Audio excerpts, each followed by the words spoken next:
Sarah's palms were as sweaty as the minimalist conference room was cold. In front of her, on a screen that seemed to float in midair, the avatar she had created, a fearless knight, moved with a fluid, courageous grace, a stark contrast to her own state of mind. Sari, hiding behind the flawless persona of Dr. Eleanor Vance, a fictional CEO she'd invented for this presentation, felt the weight of every word she spoke. A passionate but anxious game developer, she had transformed herself into a distant professional figure for the man across the table. Daniel Sterling, the charismatic and ruthless CEO of Sterling Games, exuded an aura of power and coolness that intimidated her, yet also drew her in. He wasn't looking at her presentation, he was looking at her, a penetrating gaze that seemed to peel back her layers and expose her lies. The duality of her life, the chaotic space of her studio, filled with game and pop culture references, and Daniel's sterile, perfect world, was overwhelming. Her game pitch, an epic story about a fantasy kingdom, was her last hope to save her studio from bankruptcy. She felt like one of her own avatars, a brave character she had created to fight her own insecurities and fears. Daniel's silence after her presentation was deafening. She expected a decision, a verdict, but he just watched her, a subtle smile playing on his lips. It was a smile that made her feel unmasked, even before the game of lies had truly begun. In a last-ditch effort to break the silence, Sari offered a casual comment. "So, what do you think of the project?" she asked, her voice trembling but controlled. Daniel leaned back in his chair, a gesture of power and control. "I don't know what I think of the project," he said, his voice soft but carrying an authority that made her swallow hard. "I think I want to know what I think of the developer." His words, loaded with an uncomfortable subtext, were a dangerous invitation. The game of lies she thought had ended. With her presentation was just beginning. Daniel wanted more, and she, feeling so guilty about her deception, couldn't or didn't know how to say no. The meeting ended with an unusual proposal. Instead of signing a contract, Daniel suggested a partnership. He wanted to work directly with her, a collaboration where he would be the mentor and she the apprentice. The offer, a mix of honor and dread, caught her completely off guard.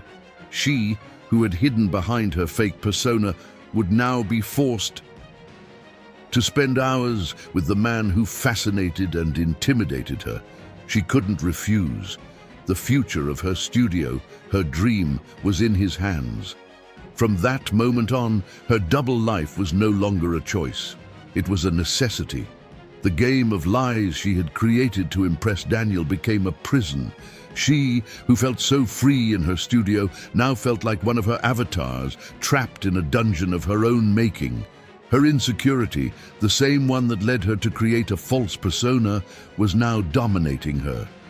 She had to keep the two identities separate, which was becoming impossible. Her first day working under this new arrangement was a nightmare. As Dr. Eleanor Vance, Sari tried to act like a CEO, with an air of authority and professionalism. She wore a designer suit, high heels, and flawless makeup, but she felt like a child playing dress-up, and Daniel's sidelong glances made her feel even more exposed. He treated her as an equal, a partner, but the way he looked at her, with a mix of respect and curiosity, made her feel guilty. She was deceiving him, and every time he praised her intelligence and courage, she felt like an impostor. The lie, a weight she carried on her shoulders, was changing her. She tried to keep her distance, but the project brought them together in an inescapable way. They spent hours together, discussing the game's story, its characters, the world she had created. Sari felt at ease with the work, with her world. But when Daniel invited her to lunch, their first meeting outside the corporate environment, she was terrified. She needed to maintain her facade, but his invitation, so casual and intimate, made her feel that he wanted to get to know the woman behind the persona. The lunch was a disaster, yet also a moment of connection. In her false persona, Sari tried to act like a business mogul, authoritative and cold. She spoke about the importance of the industry and the future of gaming. But Daniel confronted her with an unexpected question. "Why do you hide?" His words, loaded with a subtext that left her breathless, were a dangerous invitation for her to be honest. But she dodged it. She lied, and her lie, her evasion, made her feel even more guilty. The truth was, Daniel had noticed her discomfort. Her insecurity was turning her into a compulsive liar. She felt like an actress in her own movie, and every time Daniel praised her intelligence, her sharpness, she felt like a fraud. She tried to pull away from him, but his presence, his aura, his intelligence drew her in. They connected on a professional level, but the attraction between them, which she tried to hide, grew stronger every day. The game of lies had become a prison, and she, in her cowardice, didn't know how to break free. Daniel's emotional secret, the mystery of his past, was her only salvation. His cold, distant demeanor had made him a mystery to her. She felt there was something behind his professional facade, something that made her want to unravel him, to understand him. She was drawn to the vulnerability he hid so carefully. She, who felt so guilty about her lie, was attracted to him, a man who made her want to be honest, to be herself, but who also intimidated her. Sari's studio, chaotic and filled with video game and pop culture references, was her sanctuary. It was the only place she could be herself, where she didn't need a fake persona to be respected. She spent hours working on her game, but her mind was on Daniel and the lies she had created. She felt guilty, but her guilt was mixed with the fear of being rejected, of being unmasked. The truth was, she was afraid that Daniel, a man she admired, would see her for the impostor she was and reject her. The miniature city from her game, which she had built in her studio, was a metaphor for her life.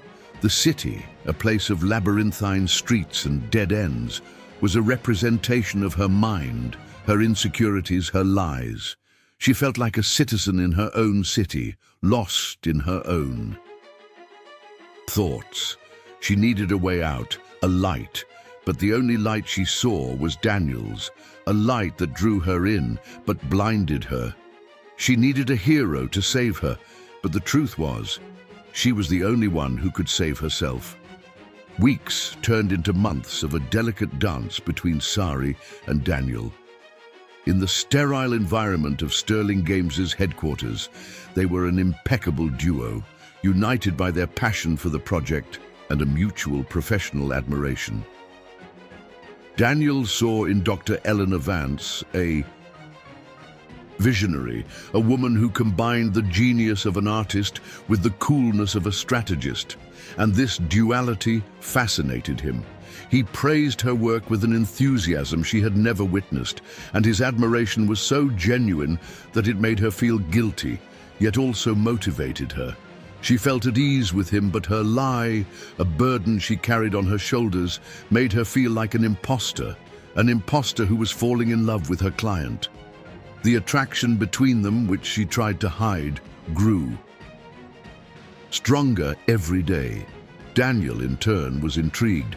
Dr. Eleanor Vance was a ruthless businesswoman, but he felt a connection with her that transcended the professional.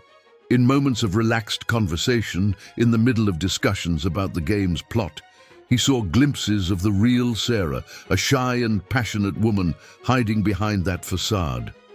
He questioned her about her personal life, her hobbies, her fears, and every time she evaded a question, he felt he was getting closer to a secret he wanted to uncover.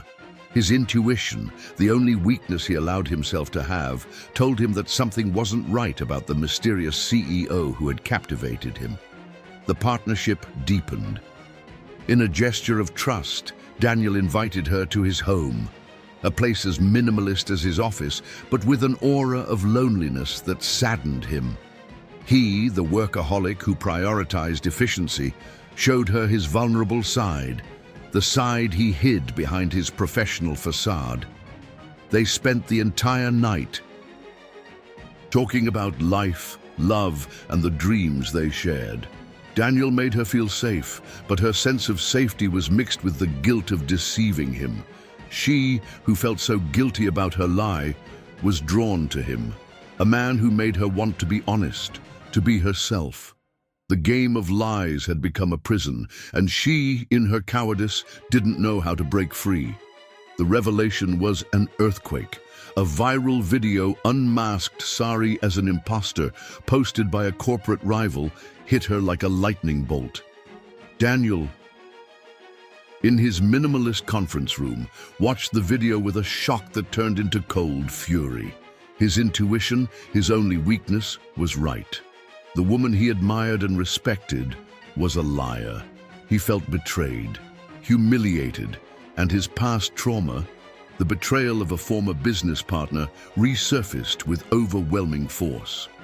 He, in his cold, distant way, had allowed himself to be vulnerable, and his vulnerability was punished. He confronted her, not with anger, but with deep disappointment, and his words, full of hurt, cut her like a knife. The truth game she had started had reached a dramatic end, and she, the imposter, had lost. Sari, in her studio, watched the video in shock. Her lie, a secret she had guarded so carefully, had become public. She felt humiliated, exposed, and her studio, her sanctuary, became a prison. She called Daniel, but he didn't answer. She called her best friend, who scolded her for her deceit. She felt alone, abandoned, and her insecurity consumed her. She needed a hero to save her. But the truth was, she was the only one who could